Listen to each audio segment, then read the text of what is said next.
Intelligence does not emerge from how well one remembers what is already known, but by how one can attain natural understanding through that which was once unknown. Hello everyone, Brad Johnson here. In this video I'm going to be talking about remote viewing, Akashic Records, and the Matrix.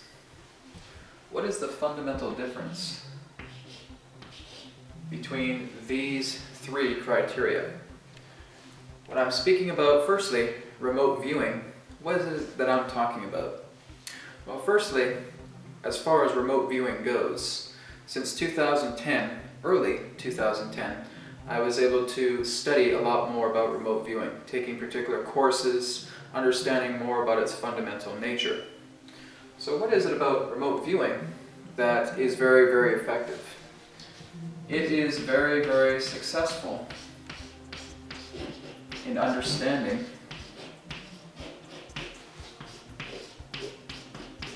tangible data. That's the nature of remote viewing. That when you get into a state of remote viewing, you go into a room where it's completely bland, there's nothing distracting there. When you have the routine in your head, when you know the structure, you're able to perform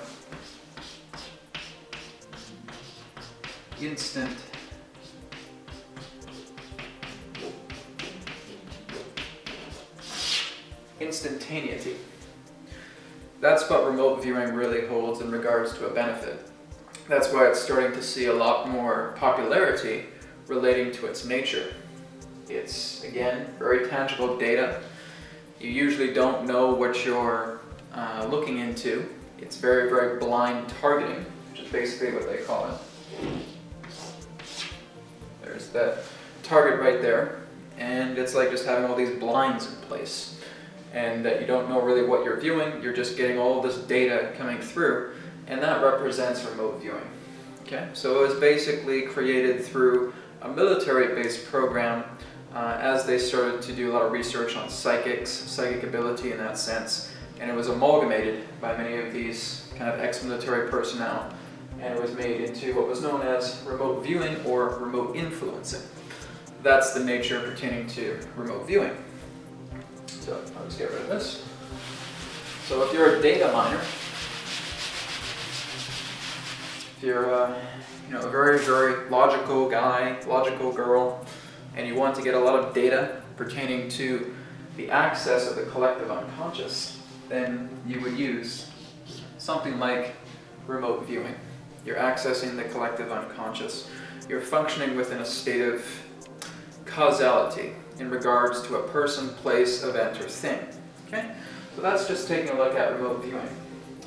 We're going to get back to remote viewing in a bit, but now we're going to focus on the Akashic Records. What are the Akashic Records? Basically, they're the records of the ethers. Is the Akashic Records, in that sense, identical to what is known as the Matrix? No, not even close. If we were to take this entire blackboard and I was to say that this itself represents the Matrix, this is what the Akashic Records would represent. It's a small little piece within the infinite. Okay? It's not the totality. At first I really didn't understand too much about the power of the Akashic Records in regards to its reach, in regards to its capability. The Akashic Records simply is all about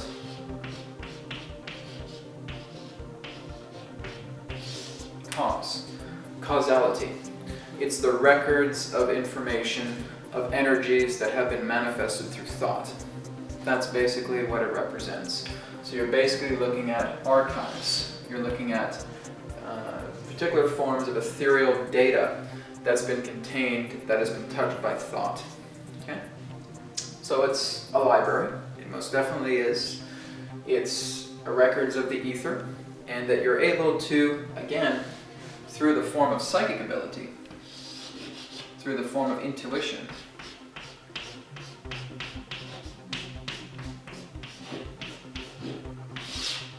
being able to retrieve certain forms of information. Again, a person, place, event, or thing. And again, This is where remote viewing and Akashic Records viewing in that sense is a little bit different, because again, remote viewing does not utilize any particular form of imagination. It doesn't utilize intuition. Those would be known as analytical overlays. It's again functioning in staying in structure with instantaneity. As soon as an impulse comes in, you're writing it all down. You're not thinking of something's negative, you're not thinking of something's positive, etc. When you're accessing the Akashic Records, you often have your guides communicating with you. You have your higher self communicating with you. You have other parallel selves that are communicating with you. And so that's the genuine difference between these two distinguishable formats. You have one that deals with instantaneity, and you have one that deals with intuition. And again, that's all based upon the causality planes, the causal realms. They're all part of where thought itself has been magnetized, where energy has actually been used as a product of thought. And as soon as thought magnetizes it, it now becomes part of the Akashic Records. But again, we're looking at that in a linear based sense, because as everything is now, the Akashic Records is infinite. The collective unconscious is infinite. What's the difference between the Akashic Records and the collective unconscious points of view, basically? But it is, in that sense, very similar to the same thing. You're basically looking at a collective unconscious. You're looking at that which has yet to be conscious through the conscious self, which is infinite, like the Akashic Records, which is infinite. Okay? That's the general idea for people that want to understand between remote viewing, between Akashic Records. That's the difference. It's basically a sense of protocol. Certain protocols are different pertaining to remote viewing and pertaining to Akashic Record viewing. Now again, this is what I do a lot more of. I'm really not drawn too much to this anymore. Just my own particular personal point of view. Doing it for almost 4 years, I just have no interest in it anymore. It was basically part of an integration effect. I don't use remote viewing. I have no interest in remote viewing anymore. I'm able to get not just the idea of the Akashic Records, but bring forward the matrix. So that's just the whole idea. For my own personal preference, people out there will probably love remote viewing. And if you haven't checked it out, by all means go ahead. It's just based upon what you prefer, what you vibrate to, what you're aligned to. That's the whole idea. Now, we'll take a look at the matrix. Now, the matrix itself has many different names. Edgar Cayce once referred to the matrix as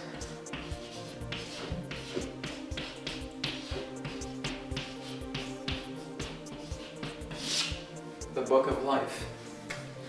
He was able to look at the Akashic Records and see that it was a very much smaller book, and that you have the book of life that was just so absolutely gigantic in regards to if you were to understand that way. There's also the universal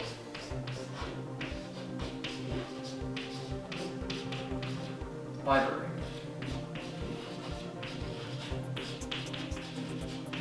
Or the living library.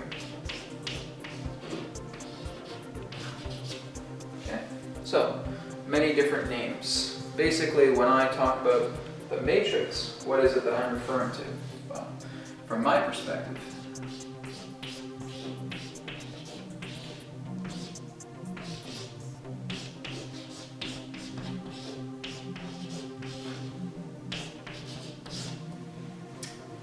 that's the formula for it. The microcosm of the macrocosm of isness. That's what the matrix is. So when I'm basically looking at everything pertaining to what I'm doing with conscious matrix communication, I don't look at it through a certain protocol of remote viewing. I don't function with specific guides or even my own higher self pertaining to the Akashic Records. The matrix itself is what I connect to, and I've just scratched the surface with it. It's just, there's so much potential, there's so much capability that's contained within the matrix, and that all you can really do is scratch the surface of it. There's so much incredible, amazing information. Not just information, but knowingness. being able to develop a lot of your own clairabilities, so to speak, your claircognizance, your clairsentience, your clairvoyance, your clairaudience, your clairgustance in that sense, all represent the particular senses that can be utilized in communicating with the matrix. So this is something that you have the ability to do, but again, it's basically looking at a beyond technique. It's where you're just feeling that you're already connected to all things. So the matrix is available to you, and it's basically just being able to feel, to be able to understand, to be able to know that you're part of all things. You may not be able to literally feel your environment around you, but you know, you realize, you understand. It's a naturalness that everything is connected to you. It's really very, very challenging to explain. You know you are of the earth, and as you're part of the earth, you know that this is just a microcosm of who I am right now, of the macrocosm that is the earth. You know that you're part of the galaxy, and the earth right now is just a microcosm pertaining to the macrocosm of the galaxy, and so on and so on and so on and so on.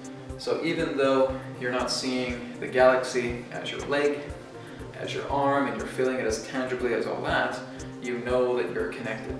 And that's basically all that's needed to connect, and to collect information from the matrix. Okay? So this is basically just giving you the flow pertaining to how the matrix works. So if we're going to take a look at some ideas about how thought itself represents these two criteria, remote viewing in the Akashic Records. Let me just draw a little man right here.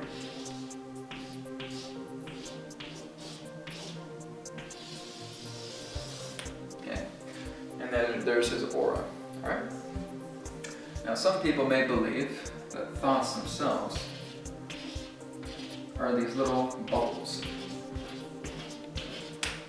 And certainly through envisioning that, certainly being able to feel that, that may be true in your own connection to how you understand thoughts. But basically, everything in regards to energy is chords, is strings. So, when you're basically looking at thoughts, you're looking at these strings. But when you really look in a zoom out position, all you see is one line. So, if this is what we're seeing zoomed out, as we zoom in, we see this. And that each one of these represents particular thoughts. And so our own connection of energy, our own connection of our own aura in that sense, if we were to really, really zoom in and zoom in and zoom in and zoom in and zoom in, we would see all these tiny little strings that represent complete consciousness. Some that is conscious self, some that is completely unconscious. And so again, when we're looking at remote viewing, when we're looking at the Akashic Records, we're basically looking at the magnetics of thought, of how thoughts have embedded themselves as strings of consciousness into our own being. When we're looking at the matrix, we're looking at this line. So if the universe is the entirety of this line, then basically the matrix is granting us the ability to look at the entirety of that line. However, because the matrix is so fundamentally new to us in regards to understanding, we have no choice but to really zoom into that, and all we see are these feelings of separated lines, of coordinated different frequencies. So what do we feel we need to do to zoom out of all of that and come into this one line that represents the matrix? Unknowing. You have to unlearn. This is the principle to the matrix. There is no belief. There is no structure.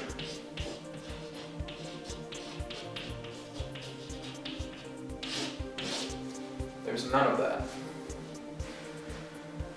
That's what it takes to look at the matrix. So again, this is just a whole new idea that when you're looking at remote viewing, that when you're looking at the Akashic Records, you're going to be playing within structure, you're going to be playing within boundaries, you're going to be playing within rules, you're going to be playing with mindsets, you're going to be playing with beliefs, you're going to be playing with all of these particular forms of educational factors. There's a lot of data on Akashic Records online that give you certain forms of structures about how you can access the Akashic Records, etc., etc. There's all kinds of data relating to how you can access remote viewing. But when you're talking about the matrix, you can't fit these two into it. You can't. As soon as you try to condition something, you taint the ability of the matrix. So, the process is the learn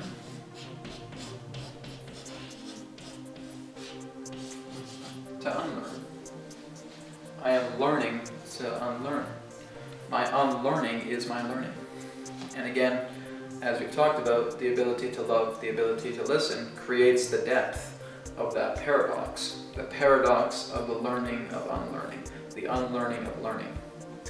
That's how you become a matrix. God, it sounds so simple. It sounds very simple, but because we're so fundamentally addicted to conditioning, we're so fundamentally addicted to belief system, we feel that everything has to have a structure.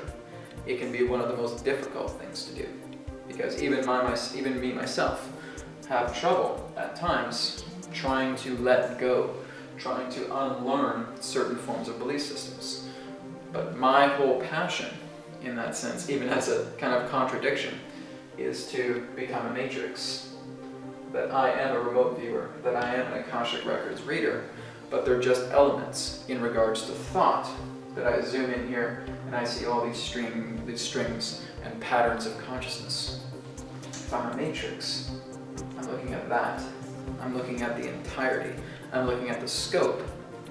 And knowing that I can go as deep into that line and zoom into as many forms of thought and as many forms of energy to look at it as an observer, so that as I'm within the paradoxical alignment of learning, unlearning, I no longer attach to these ideas of thoughts, and they all become observations. They all become completely neutral to me. So this is how you're coasting the wave to being a matrix, and you're not attaching to these ideas. You're simply being a watcher. You're being an observer. So this is what the matrix is all about.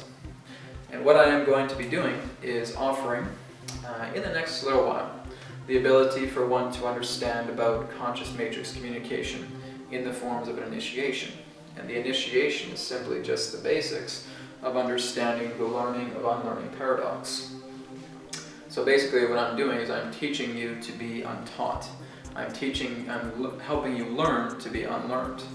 And that may be very, very tricky, but that's the philosophy behind the idea of the matrix, is not to feel that you need to be conditioned in regards to one particular method, that your methods are what make you a matrix. The whole idea is that you take everything that you feel works for yourself, so that you continue to reflect the aspect of the learn of unlearning paradox, of the ability to love and the ability to listen. And that you're always going to create some form of templates to get some type of understanding. I myself too create certain templates. You're just looking at ladders, at the rungs of a ladder, and that you're going to keep climbing that ladder infinitely, infinitely, infinitely. It's okay to have templates as long as that template does not become the totality of your reality. You use that template until you're able to go to the next step. So that's basically what Conscious Matrix Communication Initiation will basically teach to unteach you. Okay? So look forward to that coming up in the next little while on consciousmatrix.com. More information on that will be available. You can feel free to view my Facebook page as well as the Self-Empowerment TV page. Those will definitely keep you updated on new happenings taking place on consciousmatrix.com. So this concludes this video on remote viewing, Akashic Records, and the Matrix. I'm Brad Johnson. Thank you so much for watching, and I will speak to you again next time. Namaste. May it be well with you. Take care. Goodbye for now.